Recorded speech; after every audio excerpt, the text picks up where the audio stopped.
Mango shake বানাবো। তো এর জন্য আমি একটা আম নিয়েছি। 1 গ্লাসের জন্য একটা আমই অনেক।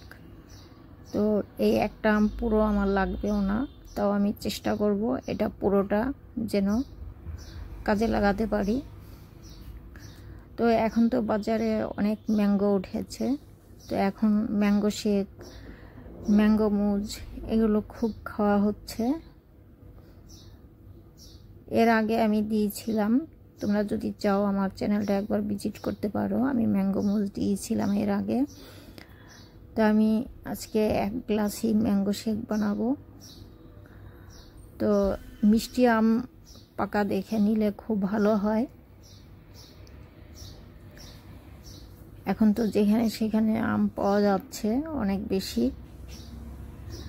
তো সময় নষ্ট না করে চলো কাজটা করে নিই ঝটপট করে। তো এটা করতে একদমই টাইম লাগে না, 3 থেকে 4 মিনিটের মধ্যে হয়ে যায় ম্যাঙ্গো শেক। তো আমি এইভাবে ছিলে নিচ্ছি। তো চাইলে তোমরা স্লাইস করে এর মধ্যে, তো কিউব করে কাটার জন্য এটা না ছিলে ছিলকা শুদ্ধ স্লাইস করে কিউব করা যায়, কিন্তু এক একজন এক এক রকমভাবে কাটে, যার যেমন ইজি লাগে। তো আমার মনে হয় ছিলে কিউব করলে বেশি ইজি লাগে। তো আমি পাতলা করে ছিলে ছিলকাগুলো ফেলে এইভাবে লম্বা করে কেচে নিয়েছি। তারপর মাঝখান দিয়ে আরেকবার কেচে নিয়েছি। তারপরে এইভাবে আমি কিউব করে কেটে নিচ্ছি। খুব ইজি লাগে আমার কাছে এইভাবে। তো যার যেমন ইচ্ছে যেটাতে ইজি সেটাই করবে। তো আম কাটতে ভালোই লাগে, খুব সহজে আম কাটা হয়ে যায়।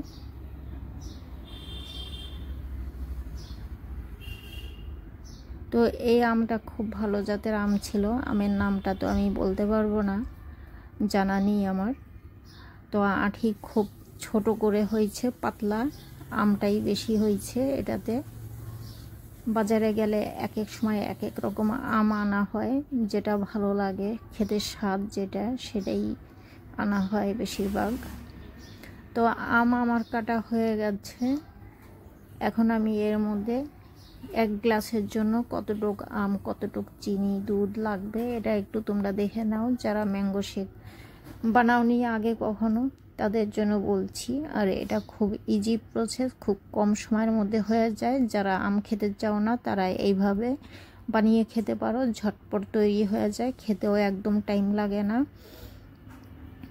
তো এখানে আমি দুধ দিয়েছি, 1/2 কাপ দুধ হবে এখানে। এই দুধে মালাই আছে, মালাইওয়ালা দুধ আমি ইউজ করছি এর মধ্যে। আর এখানে সুগার পাউডার আমি উঁচু করে 1 চামচ নিলাম। চাইলে সুগার পাউডার যদি না থাকে চিনিও নেওয়া যায়, তো আমার কাছে ছিল বলে, না থাকলে আমি চিনি ইউজ করতাম। তাই আমি এখন মিক্সি জারে দিয়ে দিলাম।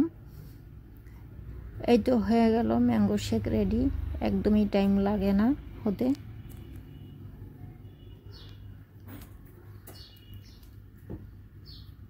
আমি এটা অর্ধেকটা একটা বাটির মধ্যে ঢেলে নিলাম, আর অর্ধেকটা আমি গ্লাসে, যে গ্লাসে আমি সার্ভ করব এই গ্লাসে নিয়ে নিচ্ছি।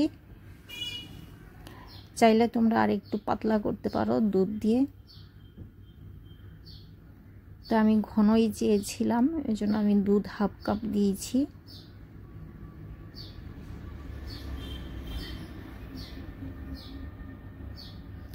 তো আমি গ্লাসের মধ্যে ঢেলে নিলাম। আর অর্ধেকটা মিক্সির জারে আছে, বরফ দেওয়ার পরে ওটাও ঢেলে দেব।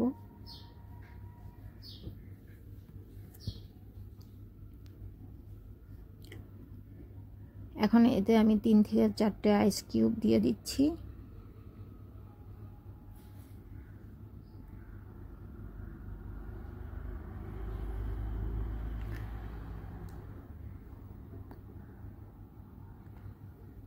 তো আইস কিউব দেওয়ার পরে বাকি যেটা ছিল ওটা আইস কিউবের উপরে আমি অ্যাড করে দিলাম।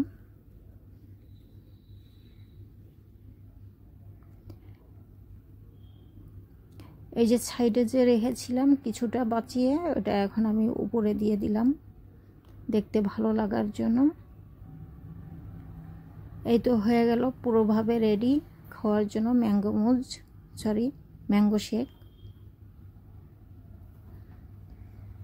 তো আজকের মতো এখানেই, আবার দেখা হবে নতুন কোনো ভিডিও নিয়ে। ভালো থেকো, সুস্থ থেকো। আমার চ্যানেল সাবস্ক্রাইব করতে একদমই ভুলবে না।